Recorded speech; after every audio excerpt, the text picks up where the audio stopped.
हाँ जी बच्चों, good evening.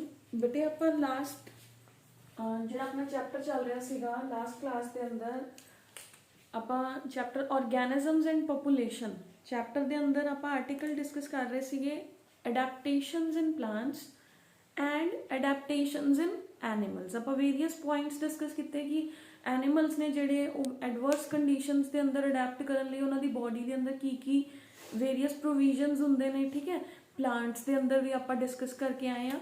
Next अपना आर्टिकल है जिहड़ा बेटे चैप्टर के अंदर organisms and population.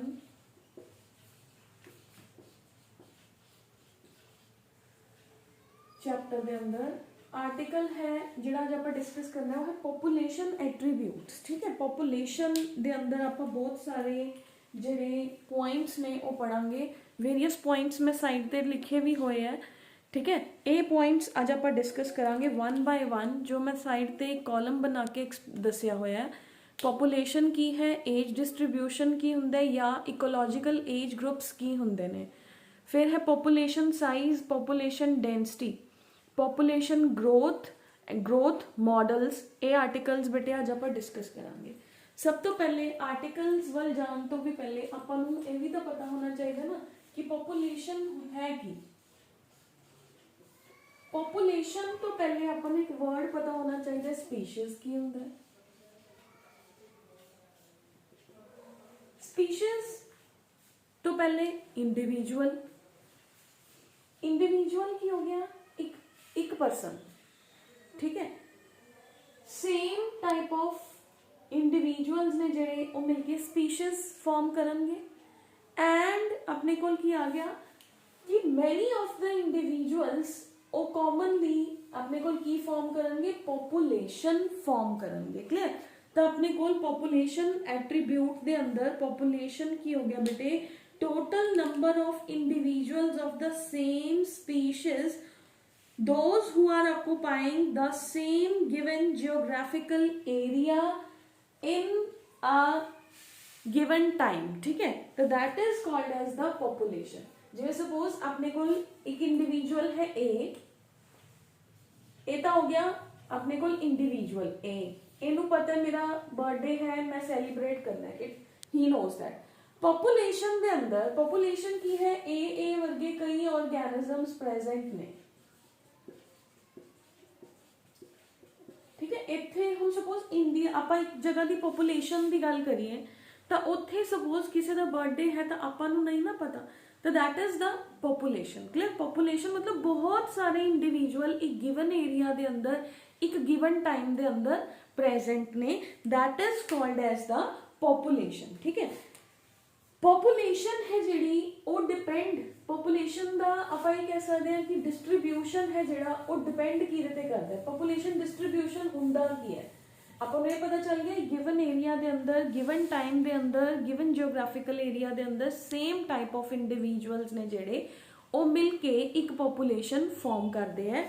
But population दा डिस्ट्रीब्यूशन है जेड़ा वो किहदे ते डिपेंड करता है, एक गिवन जियोग्राफिकल एरिया के अंदर रिसोर्सेज किन्ने अवेलेबल ने ओदे ऊपर डिपेंड करते हैं। खाना पीना, रिसोर्सेज, रहने की जगह, जॉब्स, ठीक है, रिसोर्सेज की अवेलेबिलिटी के ऊपर डिपेंड करता है। जिन्ने ज़्यादा रिसोर्सेज होंगे, रहने लई जगह होगी, उन्ने ही ज़्यादा नंबर ऑफ इंडिविजुअल्स ने जेडे उत्थे जगह ऑक्यूपाई करन लई जाणगे। ठीक है, तो अपने कोल जिहड़ा एज डिस्ट्रीब्यूशन है इहदे अंदर की पॉपुलेशन साइज, पॉपुलेशन डेंसिटी है जिहड़ा ये टोटल किहदे ते डिपेंड करता है बेटे, यानी कि biotic as well as abiotic factors दे ऊपर डिपेंड करता है। क्लियर है, तो एज डिस्ट्रीब्यूशन अपने को आ गया, that is the population distribution, not the age distribution. Clear, हुण अपने को अगला आर्टिकल है आफ्टर द की पॉपुलेशन डिपेंड किहदे करती है, किसी भी गिवन एरिया की पॉपुलेशन डिपेंड कर रही है उत्थों दे रिसोर्सेज ते। हुण अपने को एक नवी चीज है एज डिस्ट्रीब्यूशन या ecological age pyramids, age groups.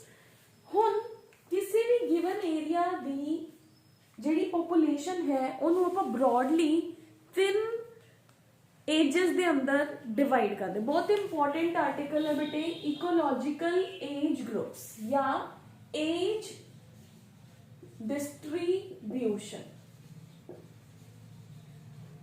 ਕਿਸੇ ਵੀ ਗਿਵਨ ਜਿਓਗ੍ਰਾਫਿਕਲ ਏਰੀਆ ਦੇ ਅੰਦਰ ਕੋਈ ਪੋਪੂਲੇਸ਼ਨ ਹੈ, ਉਹਨੂੰ ਆਪਾਂ ਏਜ ਦੇ ਅਕੋਰਡਿੰਗ 3 ਕੈਟੇਗਰੀਜ਼ ਦੇ ਅੰਦਰ ਡਿਵਾਈਡ ਕਰਦੇ ਹਾਂ। ਫਰਸਟ ਕੈਟੇਗਰੀ ਹੁੰਦੀ ਹੈ ਪ੍ਰੀ ਰੀਪਰੋਡਕਟਿਵ ਏਜ।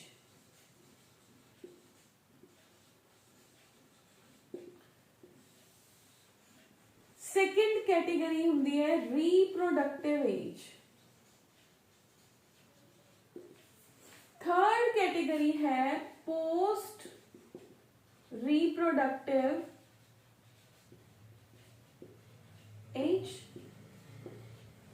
ठीक है, कोई भी गिवन एरिया है उत्थे 3 तरह पॉपुलेशन है जेडी ओदे अंदर 3 तरह के एज ग्रुप्स प्रेजेंट होंगे। That is the ecological age groups आपां उहनूं कहंदे आ। ठीक है, तो ਆਪਾਂ ਨੇ ਕਿਹਾ ਪੋਪੂਲੇਸ਼ਨ ਕੀ ਹੈ? ਪੋਪੂਲੇਸ਼ਨ ਹੈ ਜਿਹਦੇ ਅੰਦਰ ਇੱਕੋ ਹੀ ਤਰ੍ਹਾਂ ਦੇ ਇੰਡੀਵਿਜੂਅਲਸ ਪ੍ਰੈਜ਼ੈਂਟ ਨੇ। ਉਹ ਡਿਪੈਂਡ ਕਾਹਦੇ ਤੇ ਕਰਦੀ ਹੈ? ਉਹ ਰਿਸੋਰਸਿਸ ਦੇ ਉੱਪਰ ਡਿਪੈਂਡ ਕਰਦੀ ਹੈ। ਇੱਕ ਪੋਪੂਲੇਸ਼ਨ ਨੂੰ ਦੇਖਣ ਲਈ ਆਪਣੇ ਕੋਲ ਏਜ ਡਿਸਟ੍ਰੀਬਿਊਸ਼ਨ ਹੈ, ਇਕੋਲੋਜੀਕਲ ਏਜ ਗਰੁੱਪਸ ਜਿਹਨੂੰ ਆਪਾਂ ਕਹਿੰਦੇ ਆ।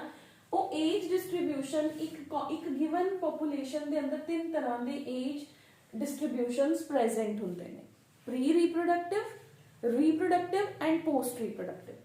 ਪ੍ਰੀ ਰੀਪਰੋਡਕਟਿਵ ਉਹ ਏਜ ਹੁੰਦੀ ਹੈ ਬੇਟੇ ਜਿਹਦੇ ਅੰਦਰ ਆਪਾਂ ਇਹ ਕਹਿ ਸਕਦੇ ਹਾਂ ਕਿ ਆਪਾਂ 1 ਤੋਂ ਲੈ ਕੇ 15 ਸਾਲ ਤੱਕ ਦੇ ਬੱਚੇ, ਮਤਲਬ ਜੋ ਹਜੇ ਰੀਪਰੋਡਿਊਸ ਨਹੀਂ ਕਰ ਸਕਦੇ, ਜਿਨ੍ਹਾਂ ਦੀ ਰੀਪਰੋਡਕਟਿਵ ਆਰਗਨਸ ਨੇ ਜਿਹੜੇ ਉਹ ਅੰਡਰ ਮੈਚਿਓਰਿਟੀ ਨੇ, that is called as the pre reproductive age।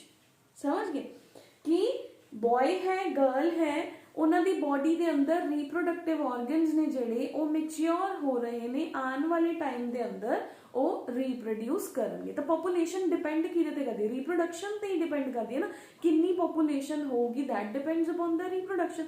And resources ਤੇ ਵੀ ਡਿਪੈਂਡ ਕਰਦਾ ਹੈ, ਐਂਡ ਮੇਨਲੀ ਰੀਪਰੋਡਕਸ਼ਨ ਤੇ ਵੀ ਡਿਪੈਂਡ ਕਰਦਾ ਹੈ। ਕਲੀਅਰ? ਤਾਂ ਆਪਣੇ ਕੋਲ ਬੇਟੇ ਪੋਸਟ ਪ੍ਰੀ ਰੀਪਰੋਡਕਟਿਵ ਏਜ ਦੇ ਅੰਦਰ ਉਹ ਲੋਕ ਆ ਗਏ ਬੇਟੇ जो 15 साल तो ऊपर चले गए, आप 55 लिख लेने 55 तक। यानी कि देखो एक फीमेल है, ओदी बॉडी की कैपेबिलिटी की हुंदी है कि ओदे च जदों मीनोपॉज आया तो उन्हें रिप्रोडक्शन वाली एज खत्म होगी, बट मेल दे अंदर ਉਹ ਪ੍ਰੋਡਕਸ਼ਨ ਜ਼ਿਆਦਾ ਟਾਈਮ ਤੱਕ ਹੁੰਦੀ। ਸਪਰਮ ਪ੍ਰੋਡਕਸ਼ਨ ਹੈ ਜਿਹੜੀ ਉਹ ਅਪ ਟੂ 60 ਵੀ ਹੋ ਸਕਦੀ ਹੈ, 65, ਮਤਲਬ ਵੈਸੇ ਤਾਂ ਆਪਾਂ ਕਹਿੰਦੇ ਥਰੂ ਆਊਟ ਲਾਈਫ ਹੀ ਸਪਰਮਸ ਪ੍ਰੋਡਿਊਸ ਹੁੰਦੇ ਰਹਿੰਦੇ, ਬਟ ਉਹਨਾਂ ਦੀ ਕੈਪੇਬਿਲਿਟੀ ਡਿਕਰੀਜ਼ ਹੋ ਜਾਂਦੀ ਹੈ ਵਿਦ ਇਨਕਰੀਜ਼ਿੰਗ ਏਜ। ਤਾਂ ਆਪਾਂ ਉਹਨੂੰ ਮੈਕਸਿਮਮ ਚਲੋ 55, 60 ਤੱਕ ਕੰਸੀਡਰ ਕਰ ਲੈਂਦੇ, that is the reproductive age. But ਆਪਾਂ ਫੀਮੇਲਸ ਨੂੰ ਵੀ ਕੰਸੀਡਰ ਕਰਨਾ, ਦੈਟ ਇਜ਼ ਵਾਈ ਆਪਾਂ 55 ਕੰਸੀਡਰ ਕਰਦੇ ਹਾਂ। ਪੋਸਟ ਰੀਪਰੋਡਕਟਿਵ ਜਿਹਦੇ ਅੰਦਰ ਬਜ਼ੁਰਗ ਆ ਗਏ, ਜਿਹਦੇ ਅੰਦਰ ਇਹਦੇ ਅੰਦਰ ਕੀ ਆ ਗਿਆ ਆਪਣੇ ਕੋਲ? ਮੈਚਿਓਰਡ ਪਰਸਨਸ ਆ ਗਏ ਜੋ ਰੀਪਰੋਡਿਊਸ ਕਰਨਗੇ ਐਂਡ ਜਾਂ ਰੀਪਰੋਡਿਊਸ ਕਰ ਸਕਦੇ ਨੇ। ਪੋਸਟ ਰੀਪਰੋਡਕਟਿਵ ਦੇ ਅੰਦਰ ਉਹ ਏਜ ਗਰੁੱਪਸ ਆ ਜਾਂਦੇ ਆ ਬੇਟੇ ਜੋ ਰੀਪਰੋਡਿਊਸ ਨਹੀਂ ਕਰ ਸਕਦੇ, ਜਿਹਨੂੰ ਆਪਾਂ ਬਜ਼ੁਰਗ ਕਹਿੰਦੇ। ਉਹਨਾਂ ਦਾ ਏਜ ਆਪਾਂ ਨੂੰ ਇਹ ਨਹੀਂ ਨਾ ਪਤਾ, ਤਾਂ ਇਹਨੂੰ ਆਪਾਂ ਲਵਾਂਗੇ 55 to 90 ਲੈ ਲਓ। ਠੀਕ ਹੈ, 90 ਤੱਕ। ਦੇਖੋ ਕੋਈ 60 ਸਾਲ ਚ ਆ ਕੇ ਕਿਸੇ ਦੀ ਡੈਥ ਹੋ ਜਾਂਦੀ ਹੈ, ਕਿਸੇ ਦੀ 65 ਦੇ ਅੰਦਰ ਹੋ ਜਾਂਦੀ, ਕਿਸੇ ਦੀ 70 ਦੇ ਅੰਦਰ, ਤਾਂ ਆਪਾਂ ਔਨ ਐਨ ਐਵਰੇਜ ਇੱਥੇ 90 ਲਿਖ ਕੇ ਚੱਲ ਰਹੇ ਹਾਂ। ਕਲੀਅਰ? ਹੁਣ ਬੇਟੇ ਇਹਨਾਂ ਤਿੰਨਾਂ ਏਜਸ ਨੂੰ ਡਿਫਾਈਨ ਕਰਨ ਲਈ, ਐਕਸਪਲੇਨ ਕਰਨ ਲਈ ਆਪਾਂ ਏਜ ਪਿਰਾਮਿਡਸ ਬਣਾਉਂਦੇ ਆ। ਠੀਕ ਹੈ, ਪਿਰਾਮਿਡਸ ਦੇ ਅੰਦਰ ਆਪਾਂ ਇੱਕ ਗਿਵਨ ਏਰੀਆ ਹੈ, ਉੱਥੇ ਆਪਾਂ ਇਹ ਦੱਸ ਸਕਦੇ ਹਾਂ ਕਿ ਉੱਥੇ ਪੋਪੂਲੇਸ਼ਨ ਹੈ ਜਿਹੜੀ ਉਹ ਕਿਵੇਂ ਦੀ ਹੈ, ਕਿ ਉਹਨਾਂ ਦੀ ਪੋਪੂਲੇਸ਼ਨ ਐਕਸਪੈਂਡਿੰਗ ਪੋਪੂਲੇਸ਼ਨ ਹੈ, ਇਨਕਰੀਜ਼ ਹੋ ਰਹੀ ਹੈ, ਹੋਊਗੀ ਆਉਣ ਵਾਲੇ ਟਾਈਮ ਦੇ ਅੰਦਰ, ਜਾਂ ਡਿਕਲਾਈਨਿੰਗ ਪੋਪੂਲੇਸ਼ਨ ਹੈ, ਆਉਣ ਵਾਲੇ ਸਮੇਂ ਦੇ ਅੰਦਰ ਡਿਕਰੀਜ਼ ਹੋਊਗੀ। ਠੀਕ ਹੈ, ਤਾਂ ਆਪਾਂ ਇਹਨੂੰ 3 ਤਰ੍ਹਾਂ ਦੇ ਗ੍ਰਾਫਸ ਪ੍ਰੋਡਿਊਸ ਕਰਦੇ ਹਾਂ। I have this first graph,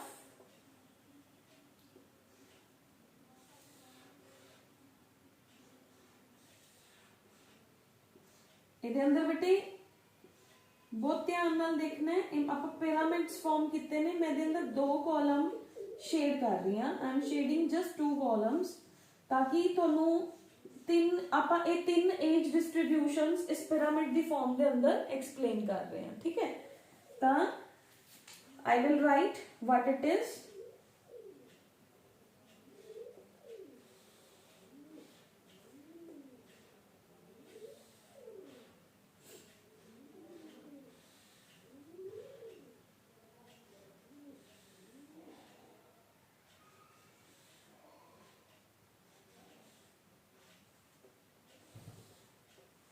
ठीक है, फर्स्ट पिरामिड सेकंड पिरामिड तो आप पॉपुलेशन दे अंदर जो अपने को एज स्ट्रक्चर्स ने एज पिरामिड्स ने उन्होंने आप किवें शो कर सकते हैं ठीक है। थर्ड है जरा बच्चे थर्ड आई हैव इज इधर अंदर these two are the shading one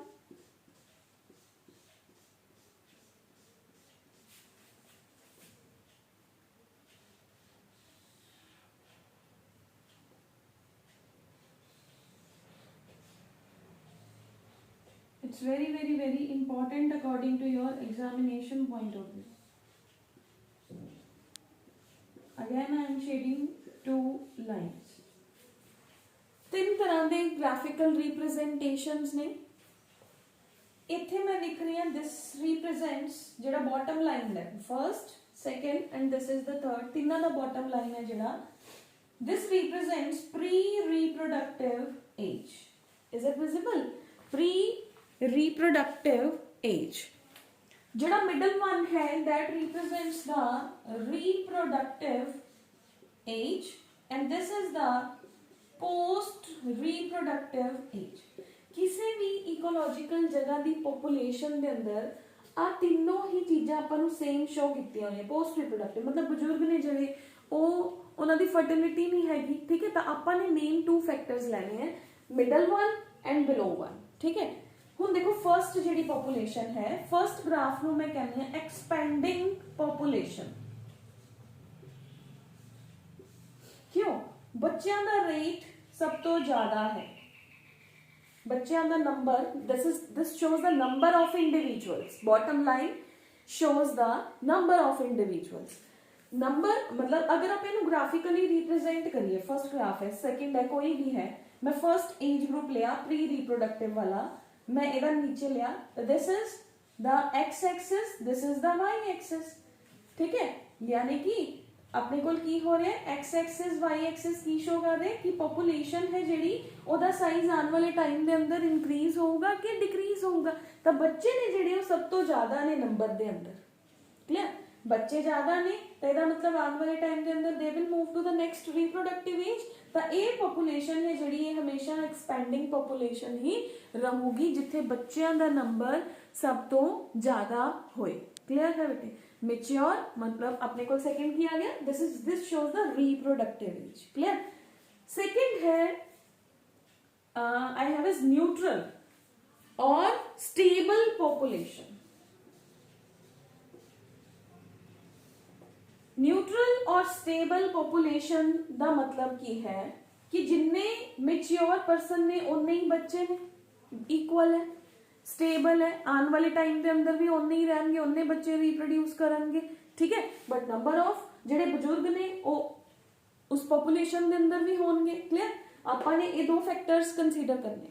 third है डिक्लाइनिंग ये डिक्लाइनिंग क्यों है किसी गिवन एरिया की पॉपुलेशन है उत्थे बच्चों का नंबर मेच्योर पर्सन तो भी घट है मतलब आने वाले टाइम के अंदर तो होर भी ज्यादा डिक्रीमेंट होने दे चांसेस ने तो पॉपुलेशन का साइज है जिहड़ा वो डिक्रीज हो जाएगा। देखो पॉपुलेशन डिपेंड करती है रिसोर्सेज ते रिप्रोडक्शन ते ठीक है रिसोर्सेज अवेलेबल ने रिप्रोडक्शन नहीं हो रही तो पॉपुलेशन डिक्लाइन करूगी रिसोर्सेज अवेलेबल ने पॉपुलेशन है जी अपना एक स्टेबल साइज है जिहड़ा वो मेनटेन करके रखती तो स्टेबिलिटी है कि इन्ने ही पहला उन्होंने बुजुर्ग भी इन्ने सी हुण यंग वंस भी इन्ने ने बच्चे भी इन्ने ही ने स्टेबल है this is the expanding kind of the population expanding की कहती है कि हमेशा पॉपुलेशन है जी वो वधदी ही जाऊगी क्यों क्योंकि बच्चों का नंबर सब तो ज्यादा है that shows the age distribution और ecological age groups ecological age groups तीन होंगे ने डिस्ट्रीब्यूशन है जी तीन तरह की है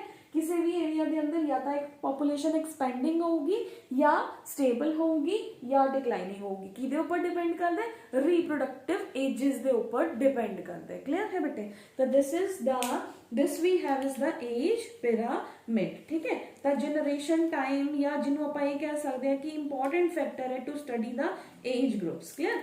इस तो बाद है बेटे अपने को सेक्स रेशो की हुंदा है सेक्स रेशो अपने को हुंदा बेटे किन्ने आई लगा लो कि टोटल पॉपुलेशन दे अंदर किन्ने नंबर ऑफ फीमेल्स ने एंड किन्ने नंबर ऑफ मेल्स ने, that is the sex ratio. मतलब टोटल पॉपुलेशन चो मेल्स नु माइनस कर दोगे तो अपने को फीमेल्स दी पॉपुलेशन आ जाऊगी। टोटल पॉपुलेशन चो अगर आप फीमेल्स माइनस कर देंगे तो अपने को मेल्स दी पॉपुलेशन है जी वो आ जाऊगी, that is the sex ratio. Clear? तो सेक्स रेशो की हो गया, यानी कि refers to the number of the males and number of the females per 1000 of the we can say individuals। 1000 individuals ਦੇ ਅੰਦਰ ਕਿੰਨੇ ਨੰਬਰ ਆਫ ਮੇਲਸ ਨੇ, ਕਿੰਨੇ ਨੰਬਰ ਆਫ ਫੀਮੇਲਸ ਨੇ। ਕਲੀਅਰ ਹੈ ਬੇਟੇ? ਤਾਂ ਪੋਪੂਲੇਸ਼ਨ ਸਾਈਜ਼ ਹੁੰਦਾ ਇੱਕ ਗਿਵਨ ਇਕੋਲੋਜੀਕਲ ਏਰੀਆ ਦੇ ਅੰਦਰ। ਤਾਂ ਆਪਾਂ ਨੂੰ ਪੋਪੂਲੇਸ਼ਨ ਕਲੀਅਰ ਹੋ ਗਿਆ, ਏਜ ਡਿਸਟ੍ਰੀਬਿਊਸ਼ਨ ਕਲੀਅਰ ਹੋ ਗਿਆ। ਪੋਪੂਲੇਸ਼ਨ ਸਾਈਜ਼ ਕੀ ਹੈ ਬੇਟੇ? ਪੋਪੂਲੇਸ਼ਨ ਸਾਈਜ਼ ਹੁੰਦਾ ਇੱਕ ਗਿਵਨ ਜਿਓਗ੍ਰਾਫਿਕਲ ਏਰੀਆ ਦੇ ਅੰਦਰ किन्ने नंबर ऑफ इंडिविजुअल्स ने जेड़े और रह रहे ने, that is the population size, number of individuals living in an given geographical area. Density हुंदा है एक स्पेस दे अंदर, जियोग्राफिकल स्पेस दे अंदर किन्ने नंबर ऑफ इंडिविजुअल्स ने, that is D is equal to N upon S। D is density, D represents density, घनत्व जिन्हों आपां कहने आ पंजाबी दे अंदर, हिंदी दे अंदर। That is N is the number of individuals and S is the space। ਹੁਣ ਆਪਾਂ ਇਹਨੂੰ ਕਿਵੇਂ ਦੇਖੋ, ਮੈਂ ਇੱਕ ਜਨਰਲ ਐਗਜ਼ਾਮਪਲ ਦਿੰਨੀ ਆ। ਆਪਾਂ ਦਿੱਲੀ ਦੀ ਤੇ ਪੰਜਾਬ ਦੀ ਐਗਜ਼ਾਮਪਲ ਲੈਣੇ ਆ, ਠੀਕ ਹੈ? ਦਿੱਲੀ ਦੇ ਅੰਦਰ ਕੀ ਹੋ ਗਿਆ ਬੇਟੇ, ਦਿੱਲੀ ਦੇ ਅੰਦਰ ਕੀ ਹੋਇਆ, ਇਹ ਇੱਕ ਗਿਵਨ ਜਿਓਗ੍ਰਾਫਿਕਲ ਏਰੀਆ ਹੈ। ਇੱਥੇ ਦੇਖੋ ਆਹ ਰੋਡ ਹੈ ਸੈਂਟਰ ਦੇ ਅੰਦਰ, ਇੱਥੇ ਫਲੈਟਿੰਗ ਹੈ, ਫਲੈਟ ਸਿਸਟਮਸ ਨੇ, ਇੱਕ ਦੇ ਉੱਪਰ ਦੂਸਰਾ, ਦੂਸਰੇ ਦੇ ਉੱਪਰ ਤੀਸਰਾ, ਤੀਸਰੇ ਦੇ ਉੱਪਰ ਚੌਥਾ, ਬਿਲਡਿੰਗਸ ਨੇ ਜਿਹੜੀਆਂ ਉਹ ਬਣੀਆਂ ਹੋਈਆਂ ਨੇ। ਤਾਂ ਸਪੇਸ ਕਿੰਨਾ ਹੈ? ਸਪੇਸ ਤਾਂ ਉਹੀ ਹੈ ਨਾ ਨੀਚੋਂ ਦੀ ਜਿਹੜਾ ਸੀਗਾ ਸਪੇਸਿਸ, ਉਹਦੇ ਚ ਕਿੰਨੇ ਨੰਬਰ ਆਫ ਇੰਡੀਵਿਜੂਅਲਸ ਰਹਿ ਰਹੇ ਨੇ। ਪੰਜਾਬ ਦੇ ਅੰਦਰ ਆ ਜੋ ਇਤਨਾ ਬੜਾ ਗਿਵਨ ਜਿਓਗ੍ਰਾਫਿਕਲ ਏਰੀਆ ਹੈ, ਉੱਥੇ ਇੱਕੋ ਹੀ ਫੈਮਿਲੀ ਦੇ 4 ਮੈਂਬਰਸ ਰਹਿ ਰਹੇ ਨੇ, ਤਾਂ ਪੋਪੂਲੇਸ਼ਨ ਡੈਂਸਿਟੀ ਇਜ਼ ਲੈਸ। ਕਿਉਂ? ਰਿਸੋਰਸਿਸ ਆਰ ਲੈਸ। ਤਾਂ ਜਿੱਥੇ ਰਿਸੋਰਸਿਸ ਲੈਸ ਅਵੇਲੇਬਲ ਨੇ ਉੱਥੇ ਆਪਣੇ ਕੋਲ ਪੋਪੂਲੇਸ਼ਨ ਹੈ ਜਿਹੜੀ ਉਹ ਘੱਟ ਹੋਊਗੀ, ਠੀਕ ਹੈ? ਤਾਂ ਪੋਪੂਲੇਸ਼ਨ ਘੱਟ ਹੈ ਤਾਂ ਇਹਦੇ ਕੰਪੈਰੀਜ਼ਨ ਦੇ ਅੰਦਰ ਦਿੱਲੀ ਦੀ ਪੋਪੂਲੇਸ਼ਨ ਬਹੁਤ ਜ਼ਿਆਦਾ ਹੈ। ਕਲੀਅਰ? ਤਾਂ that is the population density, population size, ਠੀਕ ਹੈ? ਹੁਣ ਪੋਪੂਲੇਸ਼ਨ ਦੀ ਗਰੋਥ ਹੈ ਜਿਹੜੀ ਉਹ ਡਿਪੈਂਡ ਕਿਹਦੇ ਤੇ ਕਰਦੀ ਹੈ? What is population growth? ਕਿ ਕਿੰਨੇ ਨੰਬਰ ਆਫ ਇੰਡੀਵਿਜੂਅਲਸ ਰੀਪਰੋਡਿਊਸ ਕਰ ਰਹੇ ਨੇ ਰਿਸੋਰਸਿਸ ਤੇ। ਆਪਾਂ ਨੇ ਕਿਹਾ ਨਾ ਰਿਸੋਰਸਿਸ ਦੇ ਉੱਪਰ ਡਿਪੈਂਡ ਕਰਦਾ। ਇਸ ਤੋਂ ਇਲਾਵਾ ਹੋਰ ਕਿਸ ਚੀਜ਼ ਤੇ ਡਿਪੈਂਡ ਕਰਦਾ ਹੈ? सो population अपने को की आ गया बेटे, what we have is population growth है जेड़ी वो देखो biotic as well as abiotic factors दे ऊपर डिपेंड करती है population growth। इस तो इलावा वो केड़े फैक्टर्स दे ऊपर डिपेंडेंट है, that we have to discuss। केड़े फैक्टर्स दे ऊपर population है जेड़ी वो डिपेंडेंट हुंदी है, यानी कि जेड़ा नंबर ऑफ इंडिविजुअल्स या पॉपुलेशन का जो साइज है वो ओवरऑल की दे ऊपर डिपेंड करता है। तो population growth depends upon natality, mortality. This is population growth. Population growth depends upon natality, mortality,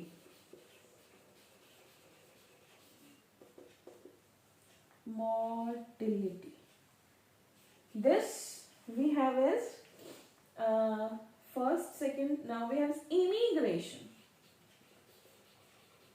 most of individuals जिन्होंने फॉरेन जाने का शौक होंदा उन्होंने वर्ड जरूर सुने होंदा इमीग्रेशन। एक और वर्ड लिख रही है ਇਹਦੇ ਨਾਲ ਹੀ, ਉਹਦੀ प्रोनाउंसिएशन सेम है, माइट भी कईयां ने सुनिया भी होए कईयां ने ना सुनिया। अगर आप रेगुलर क्लास च बैठे होंगे मैं तुहानू जरूर पूछदी कि what is the difference between immigration and emigration. ठीक है, मैं इत्थे जान के आइमीग्रेशन बोल रही हूँ, otherwise that is pronounced as immigration. ठीक है, आइमीग्रेशन क्यों बोलिया? ताकि अपन को डिफरेंस पता चले इमी और आइमी के अंदर। मैं बात देंगे, ठीक है, आप ये पॉइंट बाद डिस्कस कर। आप स्टार्ट करते नेटेलिटी तो नेटेलिटी पॉपुलेशन की ग्रोथ किस डिपेंड करती है? नेटेलिटी पे। एक मिनट के अंदर पर यूनिट टाइम जिन्होंने आप कहने पर यूनिट टाइम के अंदर किन्ने इंडिविजुअल्स ਪੈਦਾ ਹੋ ਰਹੇ ਨੇ ਇੱਕ ਗਿਵਨ ਏਰੀਆ ਦੇ ਅੰਦਰ। ਆਪਾਂ ਕਹਿੰਦੇ ਨਾ ਪੋਪੂਲੇਸ਼ਨ ਦਾ ਸੈਂਸਸ ਹੁੰਦਾ ਹੈ, ਪੋਪੂਲੇਸ਼ਨ ਰਿਕਾਰਡ ਹੁੰਦੀ ਹੈ ਹਰ 10 ਸਾਲ ਬਾਅਦ, ਪੋਪੂਲੇਸ਼ਨ ਜਨਗਣਨਾ ਜਿਹਨੂੰ ਆਪਾਂ ਕਹਿੰਦੇ ਹਾਂ ਕਾਊਂਟਿੰਗ ਹੁੰਦੀ ਹੈ। ਉਹ ਕਿਉਂ ਹੁੰਦੀ ਹੈ? ਤਾਂ ਕਿ ਉਹਨਾਂ ਨੂੰ ਪਤਾ ਚੱਲੇ ਕਿ ਪੋਪੂਲੇਸ਼ਨ ਐਕਸਪੈਂਡਿੰਗ ਹੈ, ਡਿਕਲਾਈਨਿੰਗ ਹੈ, ਜਾਂ ਉਹ ਪੋਪੂਲੇਸ਼ਨ ਸਟੇਬਲ ਹੈ। ਠੀਕ ਹੈ, ਤਾਂ ਹੀ ਆਪਾਂ ਦੱਸਦੇ ਨਾ ਕਿ ਕੰਟਰੀ ਦੀ ਪੋਪੂਲੇਸ਼ਨ ਐਕਸਪੈਂਡਿੰਗ ਹੈ, ਸਟੇਬਲ ਹੈ, ਡਿਕਲਾਈਨਿੰਗ ਹੈ, ਤਾਂ ਉਹਦੇ ਬਿਹਾਫ ਤੇ ਆਪਾਂ ਪੋਪੂਲੇਸ਼ਨ ਦੀ ਗਰੋਥ ਦੱਸ ਸਕਦੇ ਹਾਂ। ਤਾਂ ਨੈਟੈਲਿਟੀ ਕੀ ਹੈ? ਇੱਕ ਪਰ ਯੂਨਿਟ ਟਾਈਮ ਦੇ ਅੰਦਰ ਕਿੰਨੇ ਬੱਚੇ ਪੈਦਾ ਹੋ ਰਹੇ ਨੇ, ਇਹ ਵੀ ਤਾਂ ਪਤਾ ਹੋਣਾ ਚਾਹੀਦਾ। This is one of the factor. Clear? Mortality ਦੇਖੋ, ਸਿਰਫ ਜੰਮੇ ਬੱਚੇ ਥੋੜੀ ਦੱਸਾਂਗੇ, ਇਹ ਵੀ ਤਾਂ ਦੱਸਾਂਗੇ ਨਾ ਕਿੰਨੇ ਇੰਡੀਵਿਜੂਅਲਸ ਦੀ ਡੈਥ ਹੋ ਰਹੀ ਹੈ। ਨੰਬਰ ਆਫ ਇੰਡੀਵਿਜੂਅਲਸ ਡਾਈਂਗ ਪਰ ਯੂਨਿਟ ਟਾਈਮ। ਠੀਕ ਹੈ, ਕਿੰਨੇ ਇੰਡੀਵਿਜੂਅਲਸ ਨੇ ਜਿਹੜੇ ਉਹਨਾਂ ਦੀ ਡੈਥ ਹੋ ਰਹੀ ਹੈ ਪਰ ਯੂਨਿਟ ਟਾਈਮ ਦੇ ਅੰਦਰ, that is called as the mortality. So this is birth rate. This is termed to be as death rate. Immigration, ਕਿੰਨੇ ਇੰਡੀਵਿਜੂਅਲ, ਹੁਣ ਦੇਖੋ ਹੁਣ ਆ ਗਿਆ, ਹੁਣ ਜਿਹੜਾ ਮੈਂ ਐਰੋ ਲਗਾਇਆ ਸੀ E for exit, E for exit, ਕਿੰਨੇ ਇੰਡੀਵਿਜੂਅਲ ਤੁਹਾਡੇ ਏਰੀਆ ਨੂੰ ਛੱਡ ਕੇ ਜਾ ਰਹੇ ਨੇ, ਉਹਦੇ ਤੇ ਵੀ ਤਾਂ ਡਿਪੈਂਡ ਕਰਦਾ। ਕਿਉਂ ਡਿਪੈਂਡ ਕਰਦਾ? ਸਪੋਜ਼ ਇੱਕ ਜਗ੍ਹਾ ਹੈ ਜਿਹਦੀ ਪੋਪੂਲੇਸ਼ਨ ਹੈ, ਮੈਂ ਇੱਕ ਜਨਰਲ ਐਗਜ਼ਾਮਪਲ ਲੈ ਰਹੀ ਹਾਂ, ਇੱਕ ਜਗ੍ਹਾ ਹੈ ਜਿਹਦੀ ਪੋਪੂਲੇਸ਼ਨ ਹੈ 100 ਇੰਡੀਵਿਜੂਅਲਸ, ਇੱਕ ਜਗ੍ਹਾ ਹੈ ਜਿਹਦੀ ਪੋਪੂਲੇਸ਼ਨ ਹੈ 20 ਇੰਡੀਵਿਜੂਅਲਸ। ਇੱਥੋਂ ਦੀ 10 ਇੰਡੀਵਿਜੂਅਲਸ ਨੇ ਵੀਜ਼ਾ ਲਗਵਾਇਆ, ਇਸ B ਕੰਟਰੀ ਦੇ ਅੰਦਰ ਚਲੇ ਗਏ। B ਕੰਟਰੀ ਦੀ ਪੋਪੂਲੇਸ਼ਨ ਤਾਂ 20 + 20 40 ਹੋਗੀ ਨਾ ਔਨ ਐਨ ਐਵਰੇਜ। ਇਸ ਕੰਟਰੀ ਦੀ ਪੋਪੂਲੇਸ਼ਨ 100 ਤੋਂ 80 ਹੋਗੀ, ਤਾਂ ਪੋਪੂਲੇਸ਼ਨ ਦੇ ਏਜ ਡਿਸਟ੍ਰੀਬਿਊਸ਼ਨ ਦੇ ਅੰਦਰ ਫਰਕ ਆਊਗਾ ਕਿ ਨਹੀਂ ਆਊਗਾ? ਕਿਹੜਾ ਏਜ ਗਰੁੱਪ ਚਲਾ ਗਿਆ? Yes or no? ਤਾਂ that depends upon the immigration also। ਕਿੰਨੇ ਇੰਡੀਵਿਜੂਅਲਸ ਇੱਕ ਪੋਪੂਲੇਸ਼ਨ ਨੂੰ ਛੱਡ ਕੇ ਕਿਸੇ ਦੂਸਰੀ ਜਗ੍ਹਾ ਤੇ ਜਾ ਰਹੇ ਨੇ। ਕਲੀਅਰ? ਵੀਜ਼ਾ ਵਾਲੇ ਇੰਡੀਵਿਜੂਅਲਸ ਆਪਣੀ ਕੰਟਰੀ ਨੂੰ ਛੱਡ ਕੇ ਕਿਤੇ ਹੋਰ ਜਾ ਰਹੇ ਨੇ। ਇਮੀਗ੍ਰੇਸ਼ਨ, ਇਮੀਗ੍ਰੇਸ਼ਨ ਕਹਿੰਦੇ ਇਹਨੂੰ ਵੀ। ਆਈਮੀ ਤਾਂ ਕਹਤਾ ਤਾਂ ਕਿ ਤੁਹਾਨੂੰ ਯਾਦ ਰਹੇ, ਇੱਥੇ ਕਿਸੇ ਨਾਲ मतलब आपस च कंफ्यूजन ना क्रिएट होए। आइमिग्रेशन, आइमिग्रेशन मीन्स आया, कितने इंडिविजुअल्स आए। हम पंजाब के अंदर यूपी बिहार तो कितने इंडिविजुअल्स आ रहे हैं, अपनी पॉपुलेशन नो राइज करा रहे ने, दैट इज कॉल्ड एज आइमिग्रेशन। कितने इंडिविजुअल अपनी नेटिव लैंड ਨੂੰ ਛੱਡ ਕੇ ਤੁਹਾਡੀ ਲੈਂਡ ਦੇ ਅੰਦਰ ਆ ਰਹੇ ਨੇ, ਉੱਥੋਂ ਦੇ ਪੋਪੂਲੇਸ਼ਨ ਦੇ ਸਾਈਜ਼ ਨੂੰ ਐਕਸਪੈਂਡ ਕਰਾ ਰਹੇ ਨੇ, that is known as the emigration. ठीक है, इमिग्रेशन एंड आइमिग्रेशन। ठीक है, पॉपुलेशन ग्रोथ इन्हां फैक्टर्स ਦੇ ਉੱਪਰ डिपेंडेंट ਹੁੰਦੀ ਹੈ। क्लियर? ਹੁਣ ਹੈ ਬੇਟੇ ਆਪਣੇ ਕੋਲ ਗਰੋਥ ਮਾਡਲਸ ਕੀ ਹੁੰਦੇ ਨੇ। What are the growth models? Growth models ਨੇ ਜਿਹੜੇ ਉਹਨਾਂ ਨੂੰ ਕਿਵੇਂ ਸਟੱਡੀ ਕੀਤਾ ਜਾ ਸਕਦਾ ਹੈ। ਤਾਂ ਗਰੋਥ ਮਾਡਲਸ ਹੁੰਦੇ ਕੀ ਨੇ? ਮਤਲਬ ਅਗਰ ਆਪਾਂ ਕਿਸੇ ਜਗ੍ਹਾ ਦੀ ਪੋਪੂਲੇਸ਼ਨ ਨੂੰ ਸਟੱਡੀ ਕਰਨਾ ਹੈ ਤਾਂ ਆਪਾਂ ਨੂੰ ਉਹਦੇ ਲਈ ਪੋਪੂਲੇਸ਼ਨ ਦੀਆਂ ਗਰੋਥ ਦੀਆਂ ਫਾਰਮਸ ਨੇ ਜਿਹੜੀਆਂ ਉਹਨਾਂ ਨੂੰ ਸਟੱਡੀ ਕਰਨਾ ਜ਼ਰੂਰੀ ਹੈ। ਬੇਟੇ ਚੰਗੀ ਤਰ੍ਹਾਂ ਦੇਖ ਲਿਓ, D = N/S। पेपर के अंदर कई बार D = N/S फॉर्मूला दिता आ जाता है। वो पूछते हैं कि इस फॉर्मूला के अंदर D की है, N की है, S की है, या ये किस चीज नू रिप्रेजेंट कर रहा है। क्लियर? एज डिस्ट्रीब्यूशन के अंदर, इकोलॉजिकल एज डिस्ट्रीब्यूशन के अंदर तुहानू पिरामिड बना के दे देंदे ने, तुहानू क्वेश्चन मार्क पा के पूछते हैं या शेड करके पूछते हैं कि जिहड़ा जिवें तुहानू पेपर के अंदर कलरफुल तो आंदा नहीं, ब्लैक एंड वाइट ही हुंदा है, तो तुहानू एक नू ज़्यादा डार्क कर देंगे, एक एज ग्रुप नू ग्रे कलर दे नाल करता, थर्ड एज ग्रुप नू वाइट छड्डता। तो वाइट कलर जिहड़ा है वो की रिप्रेजेंट कर रहा है, ग्रे की रिप्रेजेंट कर रहा है, या ब्लैक की रिप्रेजेंट कर रहा है। ठीक है, ये एक्सपेंडिंग पॉपुलेशन है, डिक्लाइनिंग पॉपुलेशन है। हाउ वुड यू इंटरप्रेट कि this is the expanding population, this is the declining population, और this is the stable population. Clear? हुण अपने कोल है बेटे ग्रोथ मॉडल्स, या जिन्हों आपां कहने आ we have is the growth forms ने जिहड़ियां ओह की हुंदियां ने। ਤਾਂ ਹਰ ਪੋਪੂਲੇਸ਼ਨ ਦਾ ਇੱਕ ਕਰੈਕਟਰਿਸਟਿਕ ਪੈਟਰਨ ਹੁੰਦਾ ਹੈ ਬੇਟੇ ਗਰੋਥ ਦਾ। ਤਾਂ ਉਹਨੂੰ ਆਪਾਂ ਕਹਿੰਦੇ ਆ, ਉਹਨੂੰ ਅਗਰ ਆਪਾਂ ਇੱਕ ਮਾਡਲ ਦੀ ਫਾਰਮ ਦੇ ਅੰਦਰ ਰਿਪਰੈਜ਼ੈਂਟ ਕਰਾਂਗੇ ਤਾਂ that is known as the growth model। ਤਾਂ growth models ਕੀ ਹੋ ਗਏ? growth models ਕਿਸੇ ਵੀ ਪੋਪੂਲੇਸ਼ਨ ਨੂੰ ਐਕਸਪ੍ਰੈਸ ਕਰਨ ਲਈ ਆਪਾਂ ਇਹ ਕਹਿ ਸਕਦੇ ਹਾਂ ਕਿ ਜੋ एक्सप्रैशन लई ਆਪਾਂ पर यूनिट टाइम या विद टाइम जो करैक्टरिस्टिक पैटर्न एक पॉपुलेशन शो करती है ਉਹਨੂੰ ਆਪਾਂ एक मॉडल ਦੀ फॉर्म ਦੇ ਅੰਦਰ रिप्रेजेंट करते हैं, that is called as the population model, ठीक है, या growth model for the population. दो तरह के ग्रोथ मॉडल्स होंगे हैं। First is logistic growth model,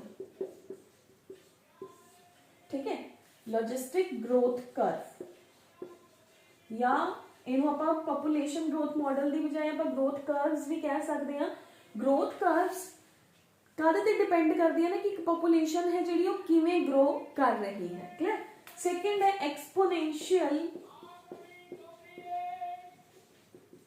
growth curve, this is also called as S-shaped growth curve, this is also depending upon the J-shaped growth curve, ठीक है। इन्हां दोनों के अंदर एक एक फॉर्मूला है बेटे, ओदा कोई डेरिवेशन अपने सिलेबस च नहीं है क्योंकि आपां तां बायोलॉजी कर रहे हैं, है ना, we are not doing the kind of the physics और केमिस्ट्री, आपां नूं कोई न्यूमेरिकल नहीं हैगे, तो आपां नूं एक जस्ट फॉर्मूला है लॉजिस्टिक के अंदर है dn upon dt is equal to rn, याद रखना है, क्रैम करना है, बिल्कुल क्रैम करोगे, ठीक है।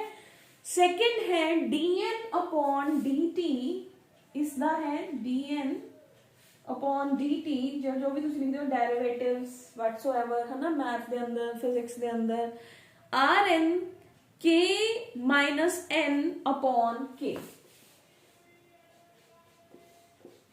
k minus n upon k। हुण थोनू पेपर दे अंदर ये मैं क्यों दस्से ने, पेपर दे अंदर थोनू आ फार्मूला दे दिंदे हैं, इक्वेशन आंदा है, इस फार्मूला दे अंदर dn अपॉन dt दा की मतलब है, rn दा r की है, n की है, इत्थे भी dn अपॉन dt की है, r की है, n की है, k की है, n की है, ये मैं हुणे दसदी हां।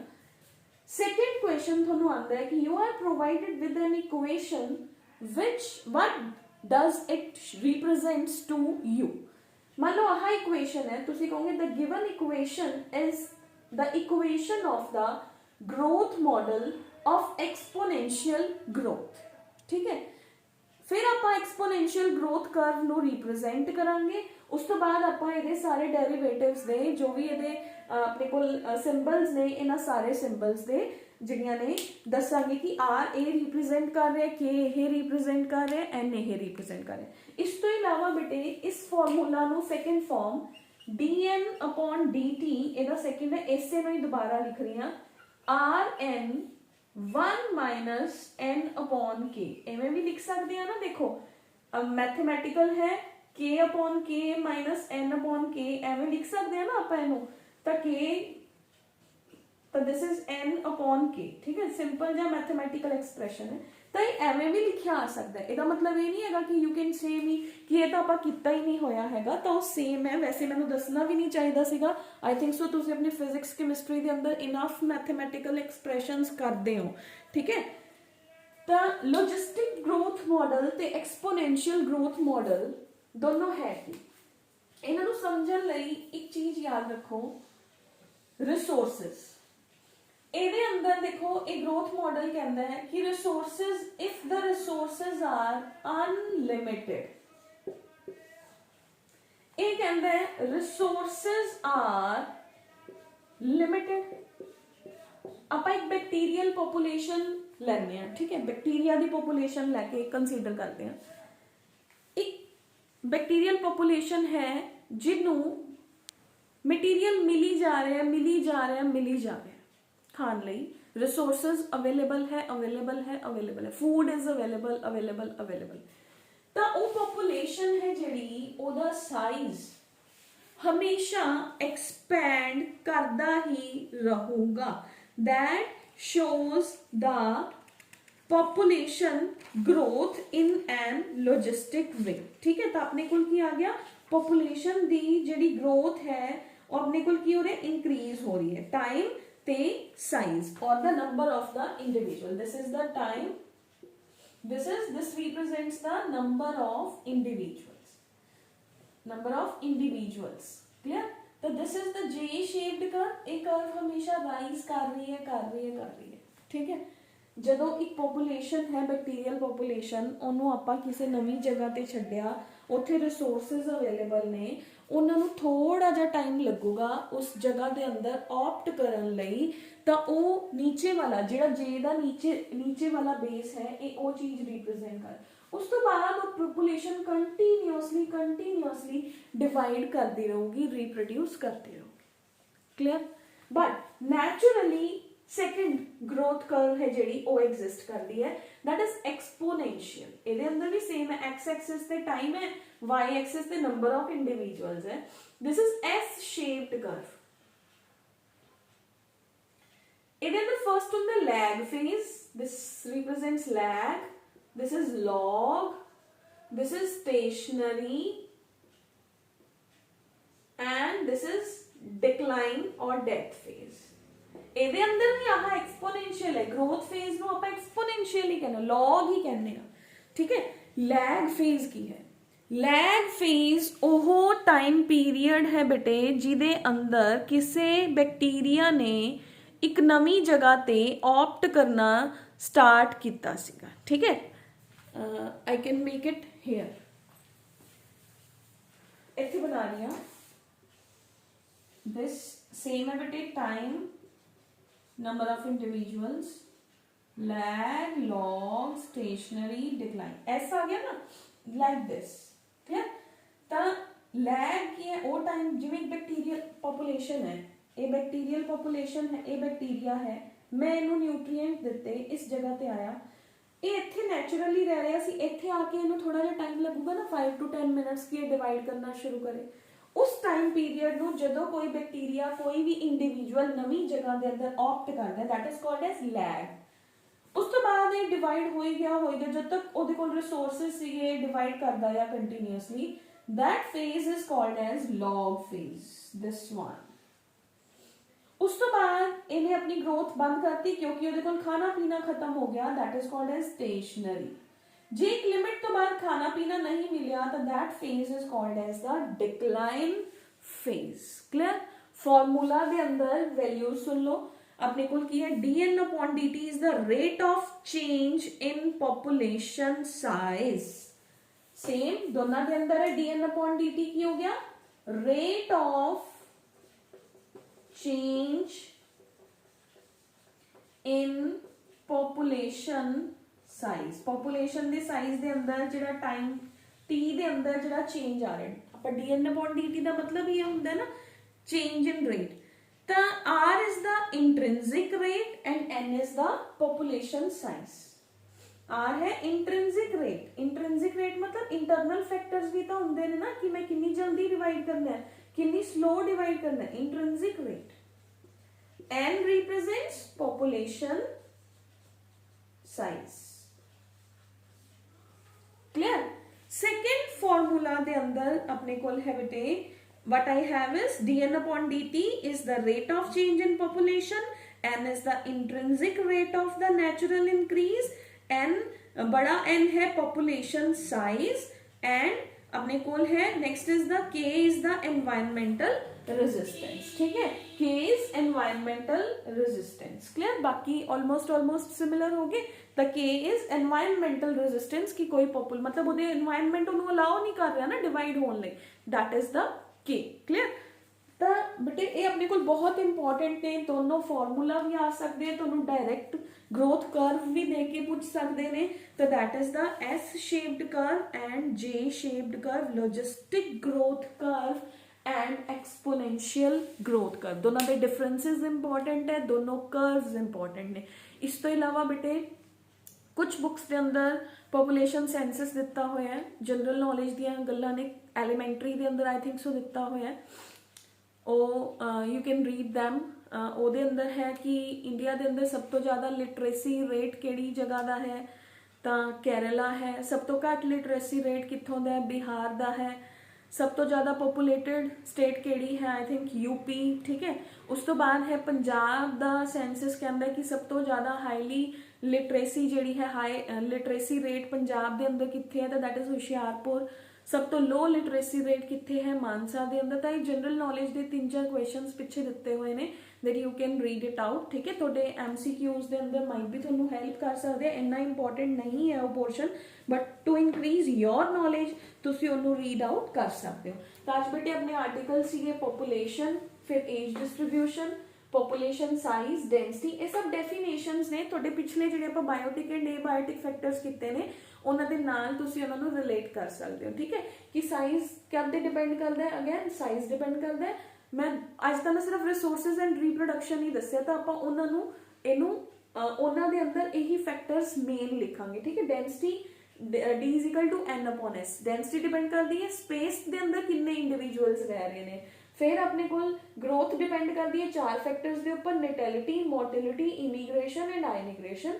Then we had discussed is the growth models. फिर इस तो पहले डिस्कस किया सीगा इकोलॉजिकल एज पिरामिड्स, 3 तरह दी एजेस डिस्कस की, reproductive, pre reproductive and post reproductive, जिहदे अकॉर्डिंग आपां पिरामिड्स बना के रिप्रेजेंट कर सकते हैं कि जिहड़ी पॉपुलेशन है वो एक्सपेंडिंग पॉपुलेशन है, स्टेबल पॉपुलेशन है कि declining population. Very important article it is, पिछले आर्टिकल्स नालों बहुत इंटरेस्टिंग आर्टिकल भी है, प्लीज रीड इट आउट। अगर किसी का कोई भी डाउट होया यू कैन आस्क मी, ठीक है। अपने डाउट्स क्लीयर कर लियो। तो ट्यूसडे नूं मैं पहला भी अनाउंस किया हुआ है, ट्यूसडे नूं तुहाडा बायोटैक्नोलॉजी के फर्स्ट चैप्टर का टेस्ट होगा। पिछले चैप्टर्स पिछले टेस्ट आई थिंक सो मैं सारे डिस्ट्रीब्यूट कर चुकी हाँ। अगर किसी बच्चे नूं कोई प्रॉब्लम है तो यू कैन आस्क मी, ठीक है। टेस्ट के अंदर भी, अज के आर्टिकल के अंदर भी, ठीक है। Thank you so much.